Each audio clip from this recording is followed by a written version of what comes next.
Door in the back. Everyone, please come to a seat. Have a seat. Welcome to our second day of senior thesis. Hopefully today will go as smoothly as yesterday. So it was very good yesterday.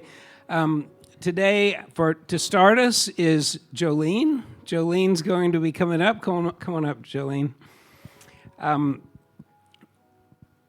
I've really enjoyed teaching Jolene. One thing I could always depend on is that when I grade Jolene's papers, her MLA format is perfect. I don't have to throw back her paper and say, fix this. It's always perfect, and I could always depend on that, so I really appreciate that. To start with, I'm going to read Jolene's words. She says, I would like to thank Mr. Joel as my advisor, all the teachers that have helped me in the making of my thesis, and my family who have supported me throughout the process. So, I'm trying to remember what else I'm supposed to say. Oh yeah, Jolene's title is Born This Way or Altered: The Dangers of Transgender Ideology. So, Jolene, what I'm going to do is set the timer up, and then I'll tell you when you can start, okay? Wait, that's this, okay.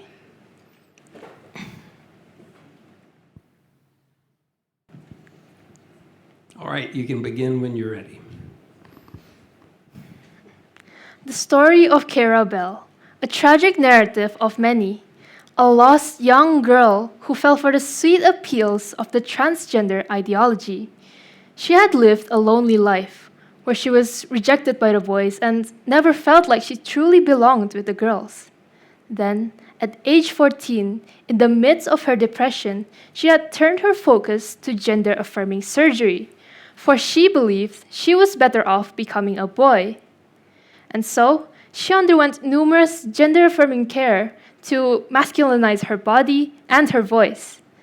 But as she reached adulthood, she began to realize that her strong belief of being born in the wrong body wasn't the cause of her depression. It was a symptom of it. 5 years after she began her transition, she began detransitioning because her mental health and life situation wasn't improving one bit. The history of transgender dates back to the early 20th century, where Danish painter Lily Elbe became the first ever person to undergo gender-affirming surgery, transitioning from a male to a female. Over the years, as more and more cases of identity mismatching emerge, gender-affirming care has evolved drastically, from safe castrations to full-on implants and hormones that makes the appearance all the more convincing. Now, in the 21st century, more and more countries have begun legalizing such care, and more large-scale organizations have taken it upon themselves to push for this agenda to be integrated into society. Transgenders in the modern world is defined as people whose gender identity differs from their biological sex. And to complicate things even further, some people identify as animals, with plural nouns, and some even as objects. For example, you can see right now that I am a biological female, but I strongly believe that I am supposed to be a man. I was supposed to be born a man. That on its own has made me a part of the transgender community.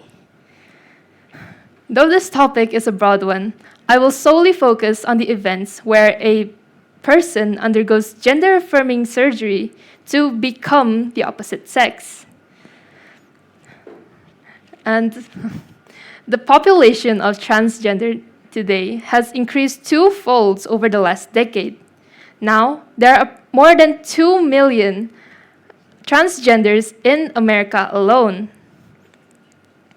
Though this population is a speck of dust when compared to the rest of the population, these people truly exist, and they are campaigning for the normalization of their ideology. Transgenders can be compared to cancer.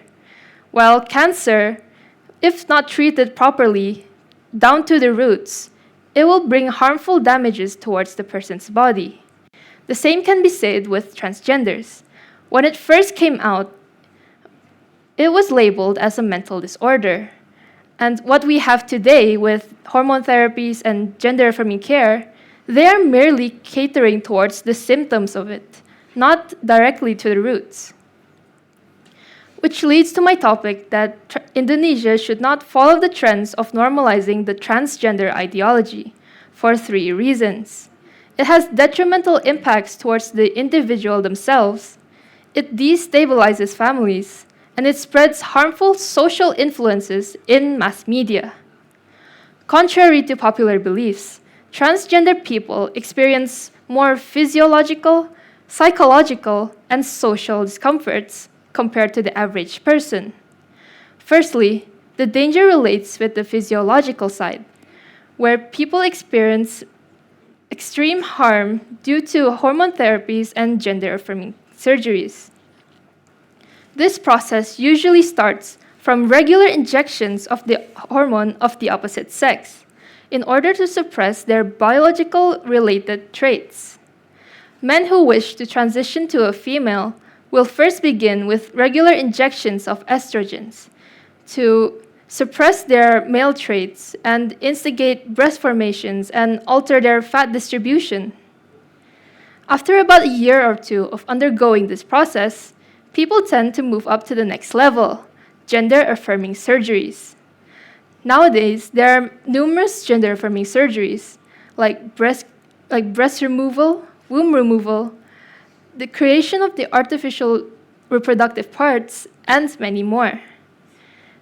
A study targeting specifically vaginoplasty, the surgery to create an artificial vagina, shows that 25% of patients experience complications like bleeding, infection, bowel constrictions, and permanent scarring. These complications often result in another trip back to the hospital, spending hundreds more on remedies on top of the thousands that they had already spent on the surgery themselves.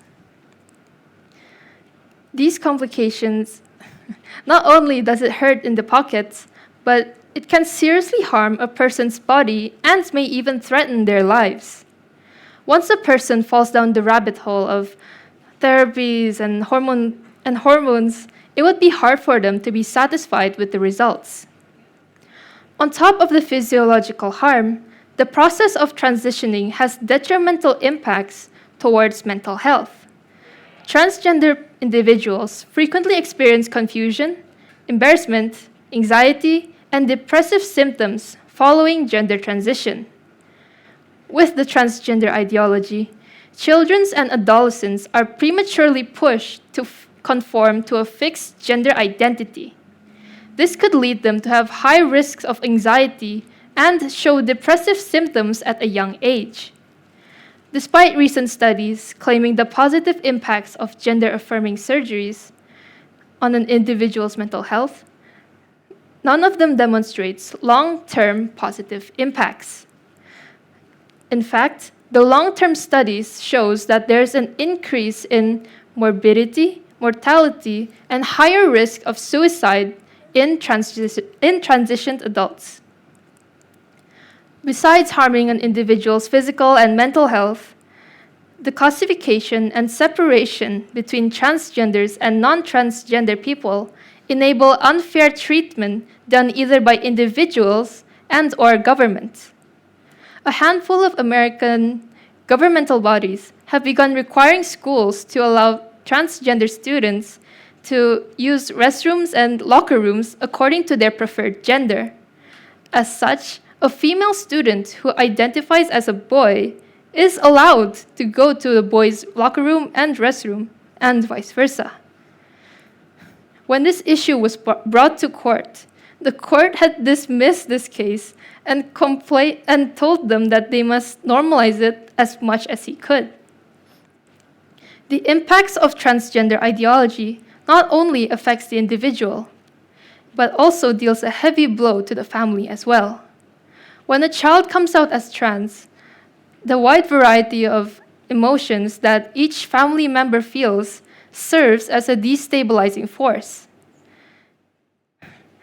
One source recorded the words of mothers who experienced the coming out of their child. It feels almost like mourning a child, because we miss the boy even though she never acted like one. Throughout this survey, every mother confessed to have experienced similar emotions, like severe depression, overwhelming grief, feelings of loss, and worry. Fathers are not free from these emotions as well, for they commonly express doubt, confusion, and the struggle to accept this due to their roles in the family.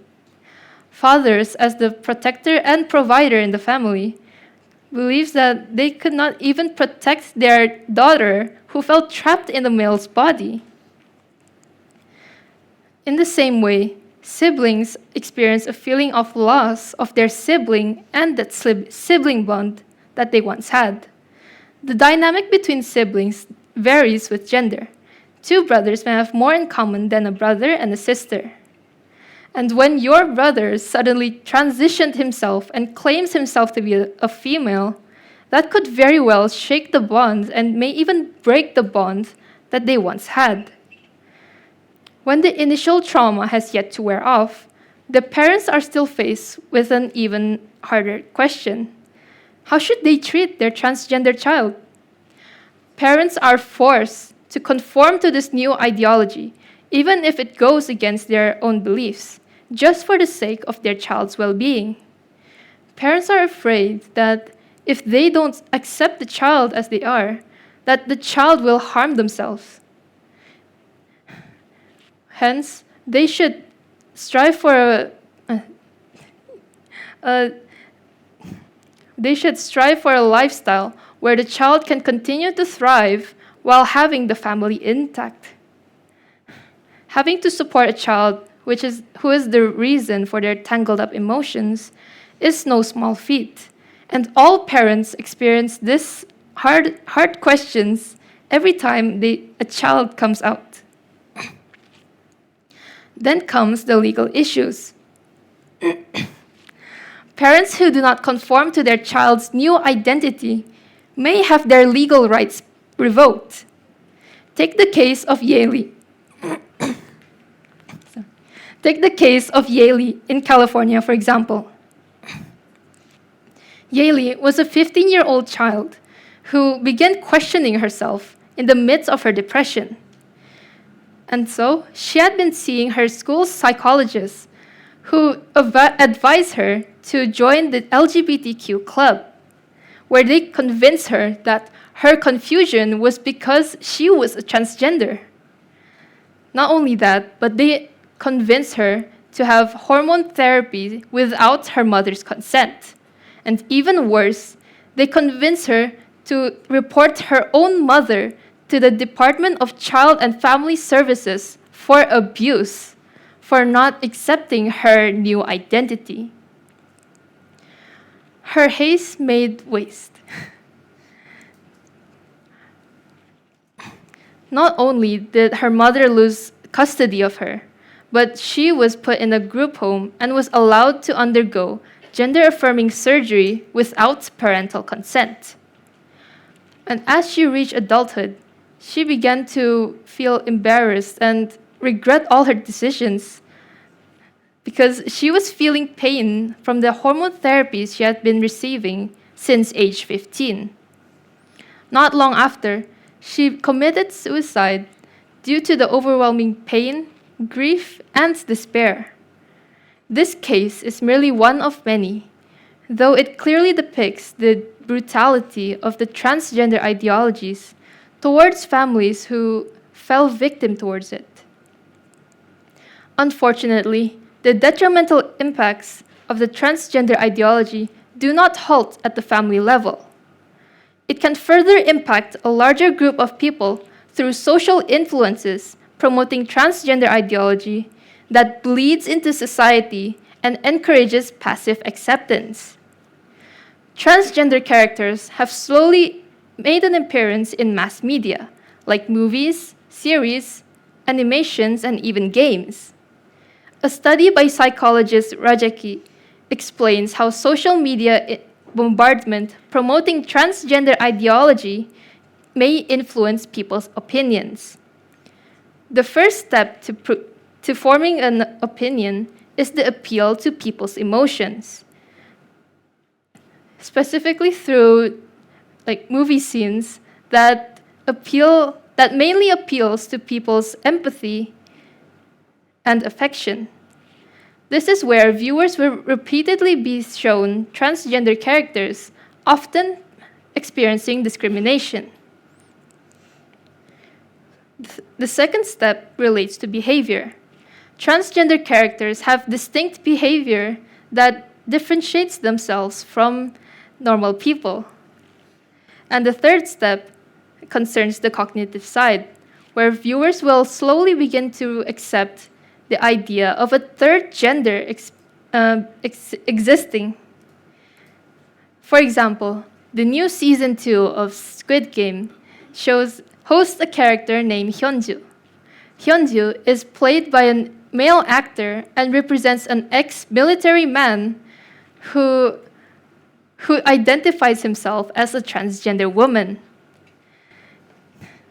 He had joined this competition to raise money for his gender-affirming surgeries, and he played a big role in the series himself. These representations redefined heroic acts and justice, which can influence the audience to unconsciously accept transgender ideology despite how dangerous it is. Another example of a detrimental social influence is the presence of transgender women competing in women's sports. Scientific research shows that the hormone that helps build skeletal mass positively impacts muscle strength and endurance, which has a clear connection with athletic performance. This means that transgender women have an advantage in these sports due to men having naturally higher levels of this hormone compared to women. In 2019, Laura Hubbard was the first transgender woman to join the women's sports and winning 2 gold medals in the Pacific Games, winning over other biological females. Lastly, the disturbing accessibility of gender-affirming care towards minors. Some minors are recorded to have begun receiving hormone therapy at the tender age of 12 years old. Such care being available to minors have a harmful impact on their natural maturing, in which they may experience physical pains from their developing bodies being exposed to the hormone of the opposite sex, while their bodies themselves have just begun producing their own biological hormones. This physiological pain includes joint pain, muscle pain, and sometimes even pain in the bones. Minors do not have the natural maturity to understand the way of gender-affirming treatment that may affect them for the rest of their lives. All this shows that transgender ideology has a lasting and damaging impact towards society. Transgender advocates may argue that every person has the right to choose how they want to express themselves. While it is true that transgender people have every freedom to express themselves, there is a flaw in their own expression of identity. Identity is defined as a distinguishing character or personality of an individual that encompasses memories, experience, relationships, and values that creates a person's sense of self over time. Based on this definition, identities are not developed in the blink of an eye, like entering as a woman, having gender-affirming surgery, then leaving as a man. Many transgenders experience an increase in mental health problems due to the feeling of having their identities lost. Through this evidence, it is debunked that the way that transgenders express their identity is heavily flawed, short-sighted, and it is the big misconception that can easily blind people to follow this ideology. Some may also argue that the Bible supports the transgender community. The presence of pro-LGBT pastors support this point.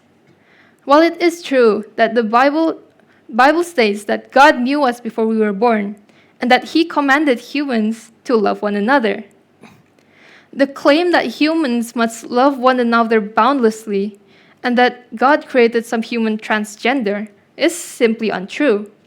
The fall of Adam and Eve has corrupted all of humanity, which twists our understanding of sexuality, love, and identity. Advocates may believe that the discomfort they feel can't be controlled and that they should just accept that desire to live comfortably. This is inaccurate, as God has given humans free will. And that is the point where most people fall short upon, and instead they act according to their feelings.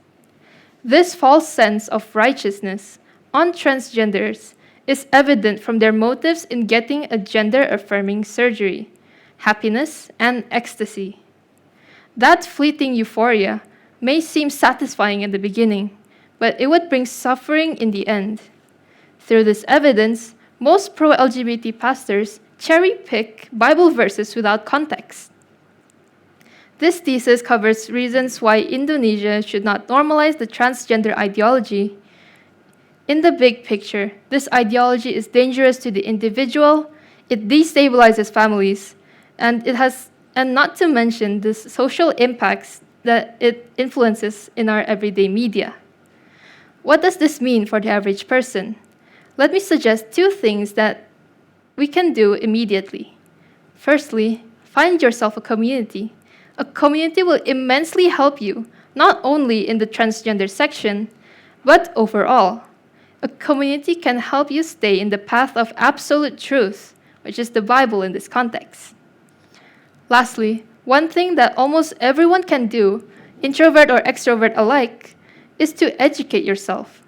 Educate yourself with what the Bible says about genders, about identities, about almost anything.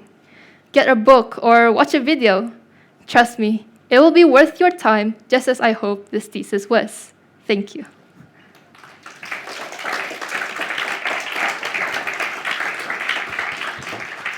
Thank you, Jolene. Good job. So our panelists today are Mr. Trevor and Mr. JC. Mr. JC, I'll let you go first with the questions.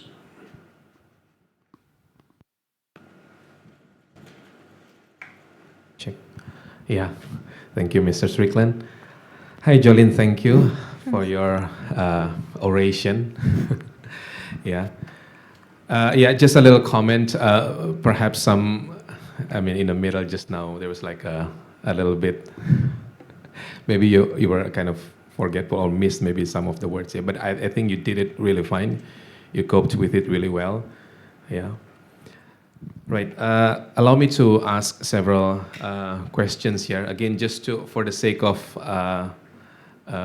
examining what you have proposed here, what you have already said here, as Socrates says that a life unexamined is not worth living, right? Yes. Well, first of all, if somebody asks you about the definition of gender ideology, how do you define gender ideology? You may paraphrase. Yeah. Thank you for your questions. Are you referring to the gender ideology that transgenders use? Just gender ideology in general, including the issue of transgender or maybe other things still related to the term gender ideology. The term gender ideology was first created by the transgender population, and they use this definition as a means to say that gender is something that a person feels. It is not fixed, and it is a sort of spectrum that a people can identify according to. So what about gender roles? And then also the spectrum of gender that is emphasized. Is that right? Yes. Instead of being just male and female, so there's like in between. Yes. There's a spectrum inside. So, if you could track back, yeah, some of the, because this is an ideology. It has it is a worldview in itself.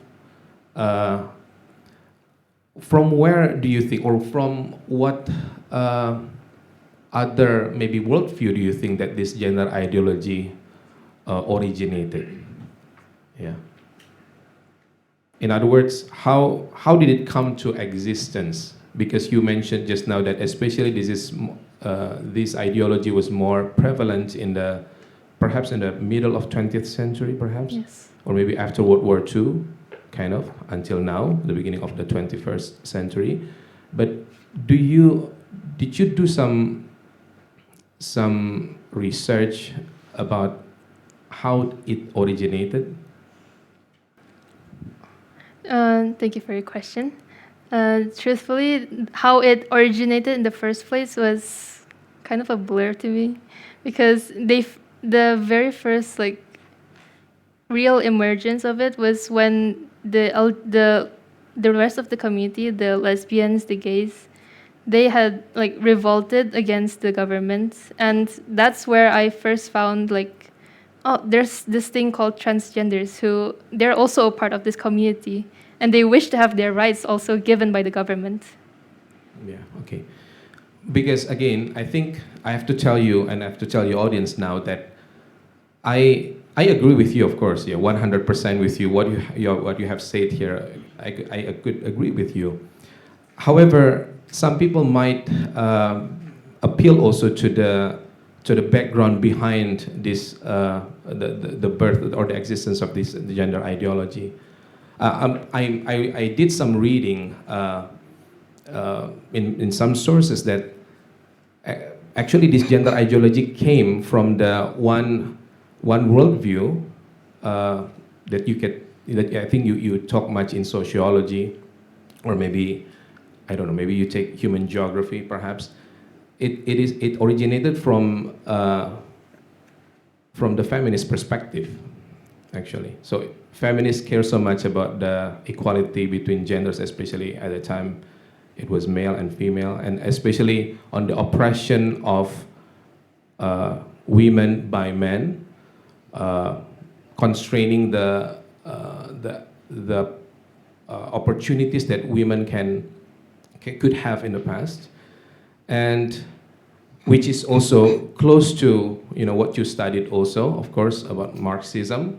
But this time this is more in terms of gender Marxism, more in terms of resources or economy.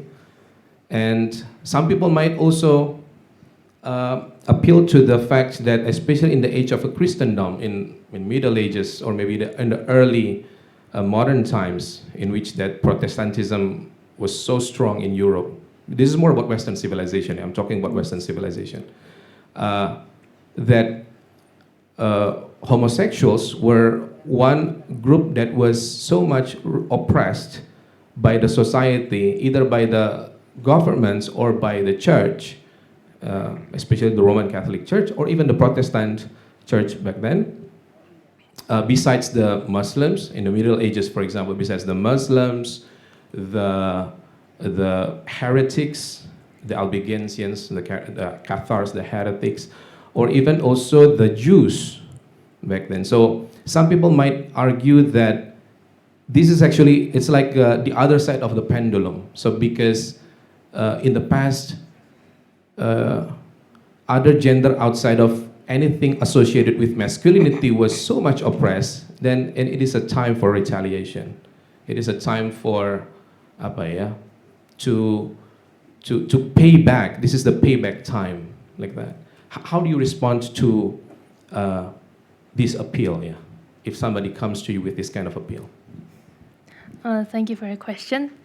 If someone were to come to me with that sort of appeal, I would say that what they are doing right now, protesting and having pride parades as well, I feel like those things are taking it too far because these kind of ideologies shouldn't be like enforced onto others. Like, you should see me as who I am. Like, they believe, like, they're trying to enforce their own beliefs on other people by saying, oh, you have to call me by they, them, sort of things like that. I feel like these kinds of ideologies shouldn't be enforced onto other people who don't believe in it themselves. And that, yeah, these kinds of ideologies should be kept within the boundaries of their population. So that should not be forced to other people. Yes. Yeah. So you think that the pronouns, for example, for instance, the use of the pronouns he, she, it in English, or maybe in French or other Indo-European languages, that should be maintained.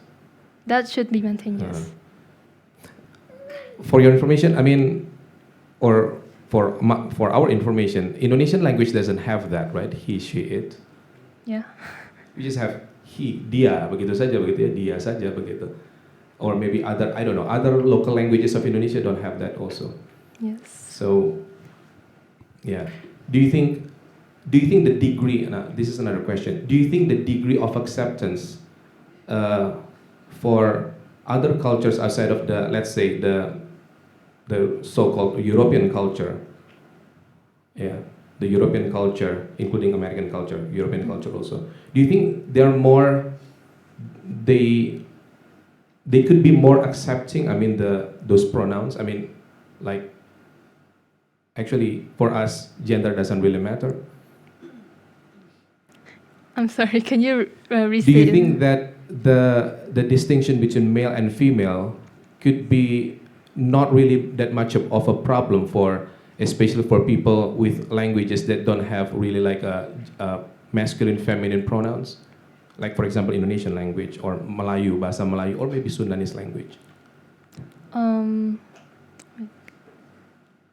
I believe that the distinction between male and females in countries that don't have like he or she, I feel like that kind of distinction is still important to like most Asian languages, and I believe that even though that they only have one noun to call like a certain person, I believe that there are other words that can describe a person, even though even though we call them by dia, for example.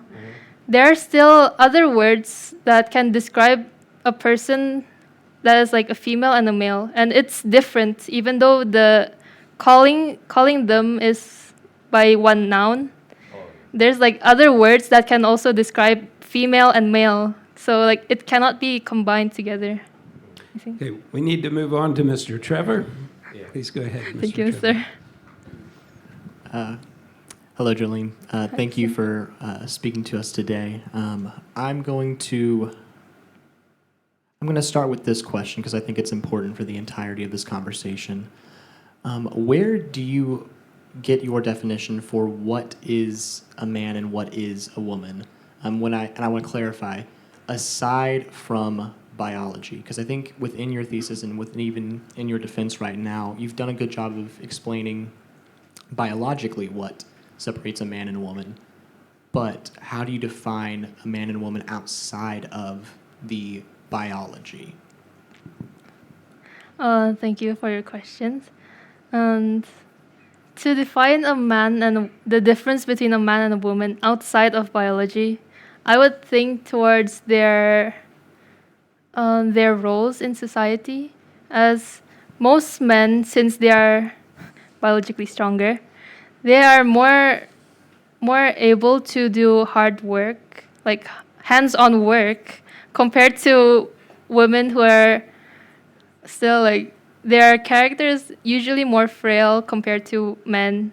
And because of that, I believe that through their gender, through their roles in the community, it can also differentiate how the difference between man and woman. I think that's it. Yeah. So let me make sure I'm getting this straight. You're saying based off of cultural norms and roles, that's how we define a man and woman outside of biology. Is that what you're saying? Yes. Okay. So with that being said, if that's how we are defining man and woman through cultural norms and roles, what separates these new cultural norms? What makes these new cultural norms that the transgender ideology is promoting, why are those unacceptable? Because we're still using cultural norms to define man and woman. This is merely a different cultural movement that's choosing to define it on its own terms. What's the difference? Thank you for your question. The difference that the transgender norms bring is that they are including men into the population of women, and women included into the population of men. So there's not a clear distinction of where men starts and where women starts, I think. Yeah, so let me rephrase that question. I think I might have misled you there. I'm specifically asking why are some cultural norms acceptable in defining what makes a man and a woman, while these new cultural norms that the transgender ideology is promoting, why are those not acceptable definitions? If they're both based off of cultural norms, what makes one cultural norm okay versus another one that isn't? Wait. Could you give me some time to think? Yes.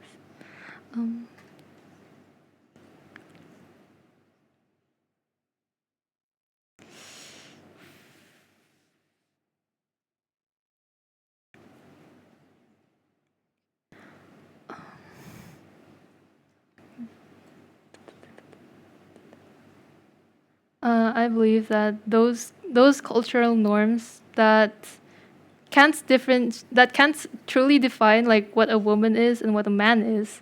I feel like those kinds of cultural norms aren't viable since they can't have actual definitions, like real definitions of what makes a woman and what makes a man a man. Like those kinds of ideologies, I believe, isn't viable to be accepted into society when they themselves are confused over what, like, the definition of certain things, like especially in the transgender community, they can't truly define what makes a woman and what makes a man. So you're saying that we should rely upon the cultural norm because at least the, previous way of doing things, at least those roles were defined, whereas currently with the transgender ideology, because those roles are not defined, we shouldn't allow them. Is that what you're saying? Is that accurate to what you're trying to convey? I wouldn't say we shouldn't allow them, but we shouldn't be normalizing that kind of ideology into our society, especially when they're still confused over their own definitions.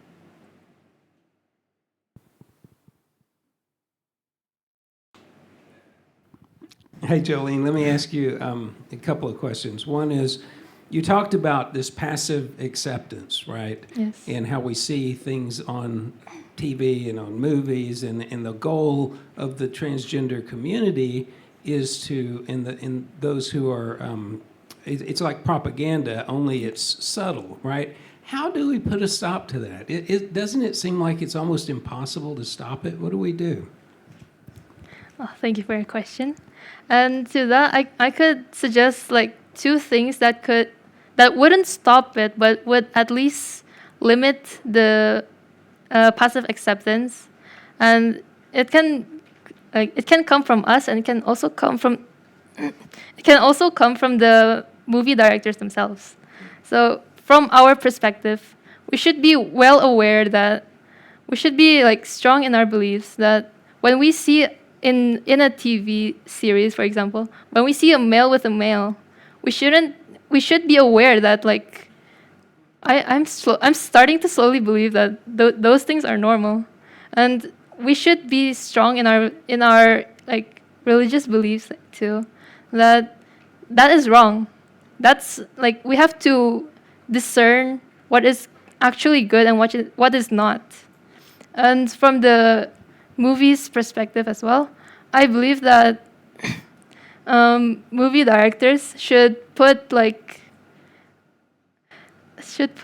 a disclaimer when there is LGBTQ content inside their movies, so that people who don't believe in those things may choose not to watch those movies if they don't feel comfortable looking at it. I think that's it. Yeah. Okay. So how, as a Christian, how should we react if we see maybe, you're away for a while, you come back and one of your best friends is suddenly talking about is trans or something like that. How do you treat that person? Do you ignore them now? Do you push them out of your circle? What do you do? As a Christian, since we are born here to love one another, I believe that if a friend of mine is a transgender, I would accept them for who they are, but I would also preach the gospel towards them, because I don't want. I will preach the gospel towards them out of love, that I don't want them to stray to the wrong path and instead harm themselves in the near future. Yes. Just one more question. I haven't commented actually your outfit now. Look at your outfit. See? And just now, just a few minutes ago, I said, Jolene, you look so sharp. Look at us. Both of us are wearing necktie. And I said to her, well, you look masculine in a good way, I said. Now, my question, well, that's my praise to you. I mean, you look very sharp. I mean, just like maybe me also, or maybe Mr. Strickland. My question regarding that is, do you think the way that women dress, like, the way you dress, you're not wearing skirts like Felicia yesterday, you're wearing trousers instead, and you're wearing necktie, and you're wearing blazer now. Do you think that is also one effect or one manifestation of, let's say, the so-called gender ideology? Thank you for your question. But I don't believe that the way I'm dressing currently today is an effect of the gender identity, gender ideology, because through history, there are many cases where skirts are made, men are allowed to wear skirts and females are allowed to wear pants. And those kinds of things are not influenced by the gender ideology, moreover to the culture that allows such things. And yeah, before the gender ideology first emerged, Scottish men were also allowed to wear skirts. Even though it's feminine, it was a part of their culture where men are allowed to wear skirts and women are allowed to wear pants. Yes. Thank you, Jolene. Your time is thankfully over. So you've done a great job. Okay, so we'll meet Jolene and family and friends. We'll meet over here for photos. And then I think our next one is not until 10:10. So we have a little bit of a break. We'll start again with Natasha at 10:10.